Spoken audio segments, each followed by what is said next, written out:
FPL Royalty, FPL Tips is currently #1 out of all other FPL content creators, with 528 total points, now being up in 1.5k in the entire world. Alright, grow up, show off, boo. They have used the triple captain and wildcard chip and now have a team of Saka, Palmer and Haaland. Despite that, they still have a premium defender in Trent and a premium attacker in Havertz, but also have players like Smith Rowe, Rodgers, and maybe even Conser and Faye starting every week. But hey, if they're scoring points, then what does it matter? James from Planet FPL is also doing very well, with 517 total points, up into 5k in the entire world. Now what's different about Jamesy boy right here is he has not owned Haaland for the entire season, and despite that is still 5k in the world. What? So he's obviously gone for the Saka and Palmer premium, and obviously captained to Saka last week because he didn't have a Haaland, and he said he would captain Haaland if he did have Haaland, but he didn't have Haaland. He captained Saka, all of the points. In third, it's Ash from FPL Juice, who has not used his wildcard and only used his triple captain chip, and is actually stuck with the premiums of Salah and Haaland the entire season. So that is pretty damn impressive to be that high at 50k in the world without using a wildcard yet, as he's just had the players that just keep on scoring points, like a Raya, like a Wood, like a Johnson, all of that.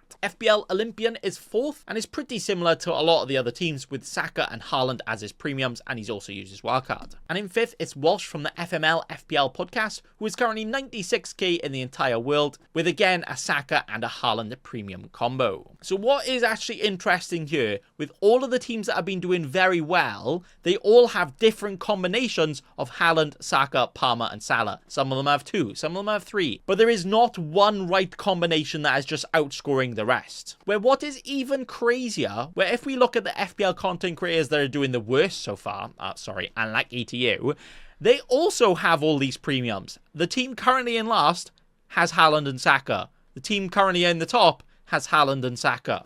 What? And what you'll notice is there's some teams at the top that have also used all their chips, used some of their chips. There's also some teams down the bottom that have used all their chips and used some of their chips. But despite that, there is literally hundreds of points difference between everybody else. So it turns out the actual difference between all the teams at the top and all the teams at the bottom isn't what premiums you've had and what captains you've had. Obviously, they matter a little bit. If you stuck the captain on Foden, then you're just a cheeky scrub, delete FPL. But it's actually mainly just all of the players you've had around them. FPL Tips right now has Flecken in goals. He is still yet to keep a clean sheet. You know, you don't need all of your players to score all the points. But the managers that are up the top have had the likes of Raya, Trent and Buemo, Smith Rowe, Luis Diaz, Jackson, Havertz and all of them. And it's actually less about the premiums themselves and more about the players around them. Now, what does that teach us? Fuck knows, really, because I was just kind of thinking, as soon as I get Palmer, I'm going to win FPL.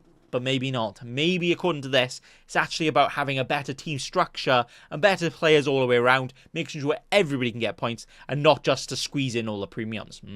That's the way. But that's going to be all for the FPL Content Creator Roundup. Thanks for watching, and also remember...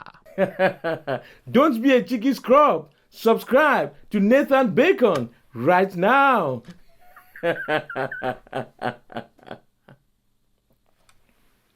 Don't let your memes be dreams.